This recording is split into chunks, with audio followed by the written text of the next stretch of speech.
I've embarked on a world-building challenge, telling stories through handcrafted dioramas like these set in the Realm of Nouvenii. I'll go through the process of designing, crafting, painting, and finalizing the entire piece from start to finish. This is Horizons.forge. Let's answer the call.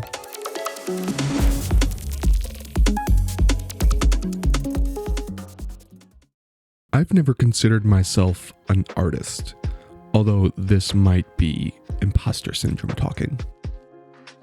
But I've always wanted to be able to draw, paint, or design 2D pieces that are uniquely my own. I decided to bring out my Huion drawing tablet for the first time and follow tutorials on landscape painting using Adobe Photoshop. Following tutorials and using the custom brushes of digital artist Philip Sue, I have been able to begin realizing this new skill set, and I've already started to develop my own style from these tutorials. I still have a lot to learn and have to figure out how to better conceptualize a diorama with this new medium, but I am excited to continue developing. Using this sketch, I was able to come up with a basic idea for the layout of the piece.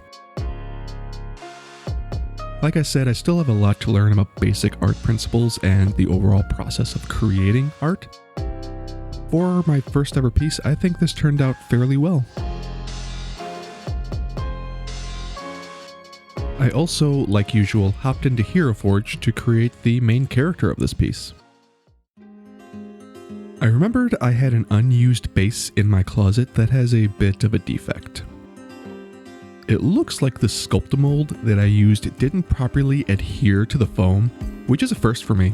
None of my other dozen plus pieces have had this happen to them. It pulled free almost completely clean, which is okay because I want to do some work on the foam to give it the shape I want. Using my printed model and some Sharpies, I laid out a general idea of where I want to add and remove material. I often use a hot wire table to make larger cuts like this, but I wanted to show that with a fresh blade, you can make clean cuts by making several shallow passes. You don't need fancy tools to start crafting, and I cannot stress that enough. If you're curious about any of the products used in this or any of my videos, take a look in the description below for links to all of my affiliate stores where I list out everything I recommend for crafting and also filming. I always make sure to dry fit pieces and try different combinations before committing to a specific layout. My preferred glue for foam is actually now a foam-safe CA glue or super glue, but hot glue is a valuable standby. Also, a cheaper alternative to the hot wire table is a handheld hot wire cutter that can make larger, smoother cuts than a knife, but is a fraction of the price of the Proxxon table.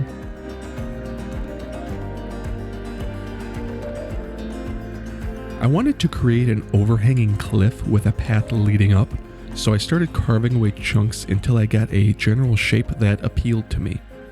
I will be adding material back to this piece, so it's okay if it's a little thin in some areas. The next step was to carve away at the initial foam layer attached to the base in order to make room for water effects using resin.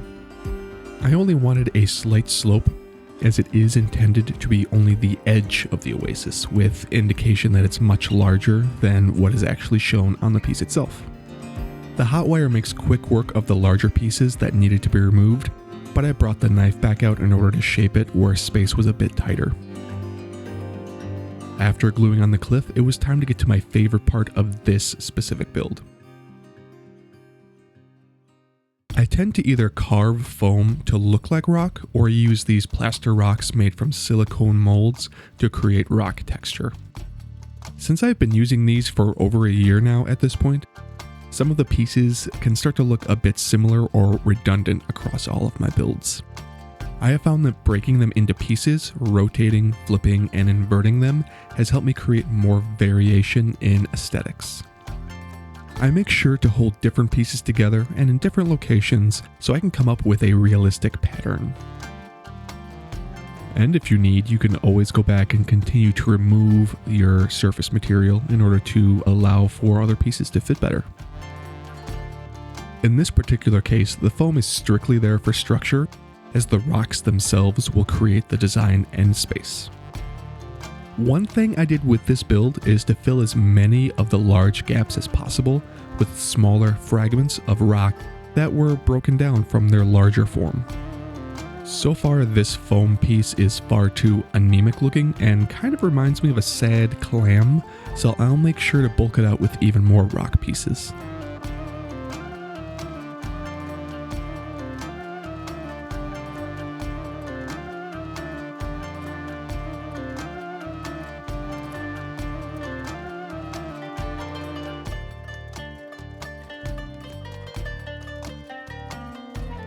All of these minuscule cracks and holes will all end up being filled in during the next step, so let's clean up the workspace and my hands so we can move on and make another mess.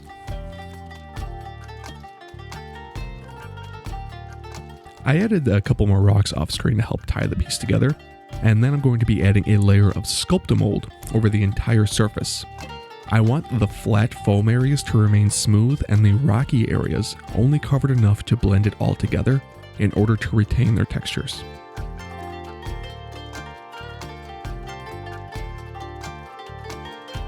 But before we do that, I want to add some extra details, so I pulled some loose Warhammer 40k sprues I had out of the closet and began just looking through them. I'm still working on the overall aesthetic of this world, especially the Aethertech pieces within it, but I know that I want machinery and technology that is rounder and more organic, with lots of filigree as opposed to hard edges, spikes, and futuristic sensibilities. One of the key elements of this particular region of Nouvenii is the fact that there is little in the ways of technology. A form of religion in this area prevents its usage, and instead the denizens rely on their connection to the elements to better their lives. But scraps of ancient technology live beneath the sands, often attracting looters and treasure hunters from all around. But that is a story for a different time.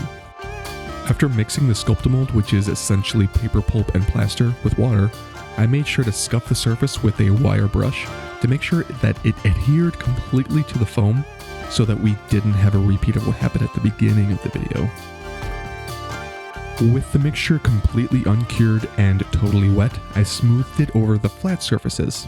As it dried and became clumpy, I used those clumps to fill the gaps in between the stones, almost like a thick gap filler. Then I smoothed out the entire surface with water.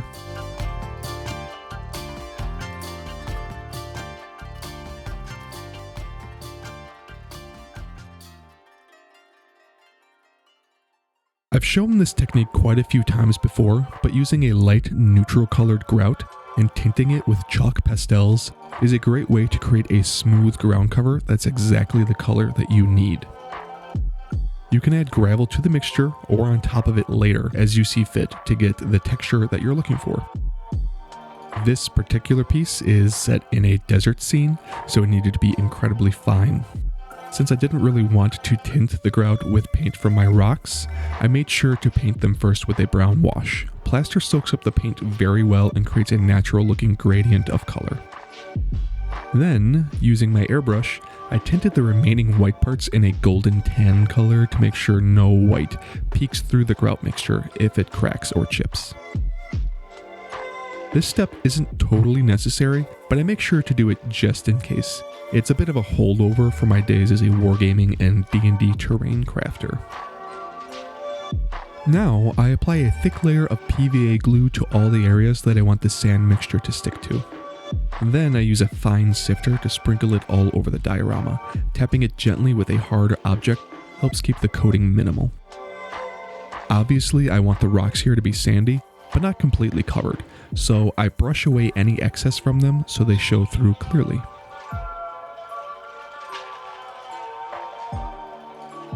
Covering the piece with isopropyl alcohol allows the watered down glue to seep into the grout without beading up, though sometimes that still happens regardless, so I dab it away with a paper towel.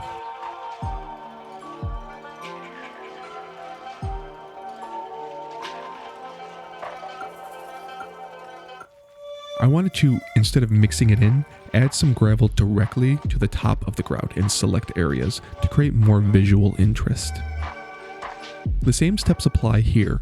You add glue, place the material, add alcohol, and more watered down glue. Bringing out the airbrush again, I attempted to make a gradient of light colors on top and darker colors near the bottom of where the water will be. And apparently I need to be better at not flinging paint directly from the pot directly over my unfinished piece. Now it's time to add some grass to this area, since it is an oasis and lush with some form of life. I used 2 different colors of foam flocking in this area to create a transition from the sand to the grass.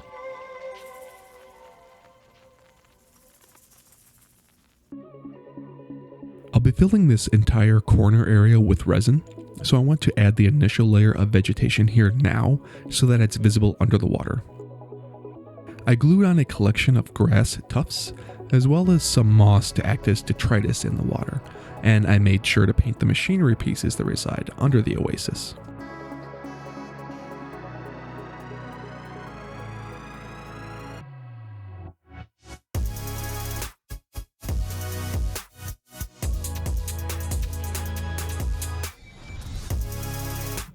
Resin pours are often the most exciting, but also nerve-wracking part of any project, as they have the potential to make them amazing, or destroy all of your hard work. So it's important to take steps in order to prevent any potential destructive events. Using clear acrylic sheets and hot glue, I create a dam around the piece in order to hold the resin in. Hot glue isn't necessarily always the best option to use in this use case. Sometimes the resin can heat up, reactivating the glue, causing it to fail, but there are ways to prevent that. One way I do this is by lining the edges of the dam and the bottom of the feature with UV resin to make a totally waterproof barrier. Now I should have waited before curing the UV resin and popped some bubbles first to make sure that the visual transition was cleaner, but of course I failed to do that.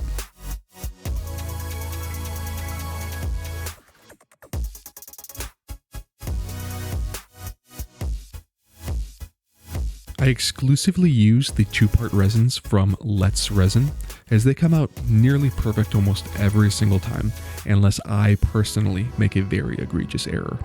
They even have a deep pour version that works incredibly well. Their alcohol inks also perfectly tint the resin without any negative reactions. I poured the resin, babysat it for about an hour, popping any bubbles that rose to the surface with a butane torch, and then I covered it up and walked away. Now, let me tell you the short story that was inspired by this piece as I finish up the final steps. In the vast desert expanse of Ishalakor, where the shifting sands swallow memories and dreams, live a tribe known as the Ishal. Outsiders have called them sand spinners or harmonists, for they were nomads who roamed the unforgiving dunes seeking communion with the primal forces of the elements. Among the Ishal, a chosen few were gifted with the rare talent of harnessing these elements. From a young age, these elementalists were initiated into the mysteries of earth, fire, wind, and water. But it wasn't until their 18th name day, after years of rigorous training, that they earned the right to commune directly with the elemental spirits. These spirits would grant them powers beyond imagination, under the sole condition that these gifts be used as the patrons see fit. On the morning of his 18th name day, Angir, a young Ishal, rose from his modest tent while the stars still blinked in the sky. He donned the traditional Ishal battle garb, light linen robes, hooded and sand-colored, with a crimson shoulder cape symbolizing the blood spilled of their people. His weapon of choice was the dual glaive, a staff with twin blades, a symbol of both strength and tradition. Before embarking on his fateful journey, Angir paused before his younger sister's tent. He delicately removed an emblem, a precious heirloom crafted by their late father, and left it by the entrance. Silent tears glistened in his eyes as he pulled his mask up to cover his face. He then moved on to the domicile of the Ishal elder, Shunyem. Shunyem, a venerable figure with a braided white beard and a gleaming bald head, awaited Angir in solemn silence. Words were unnecessary. Their eyes communicated the weight of this moment. Angir received a single scroll, a map revealing the location of the first elemental spirit, Ujga, nestled within the Al-Sara oasis to the north. The path to the oasis was fraught with peril. The core desert harbored exotic and nightmarish creatures above and below the unforgiving sands. Bone dragons, colossal and scaled, prowled the dunes, and Yogir, reptilian ape-like horrors, stalked unwary travelers. Days passed, Angir's steps marked by caution, his gaze forever scanning the horizon and the relentless sun above. As he approached the oasis, he felt a subtle shift in the air. A cooling breeze whispered promises of respite from the desert's relentless heat. Vegetation foreign to the core desert graced the edge of the oasis. Lush trees and vibrant grasses encircled the sparkling turquoise waters, hidden among the rocky cliffs and sandy dunes. Here, Angir's arduous journey reached its climax. With trembling hands, he withdrew the scroll that had been in his guiding star, his map to destiny. Standing at the edge of the oasis, at the precipice, Angir's voice quivered as he recited the inscription, a chant of ancient power. An eerie calm descended, and for the first time, he truly heard the desert's voice. Time seemed to stretch to infinity, until, at last, a circular pattern rippled on the oasis's surface.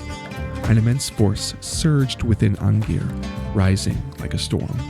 A whirlpool began to take shape, agitating the tranquil waters. In the stillness that followed, a voice as old as time itself whispered to him, Angir.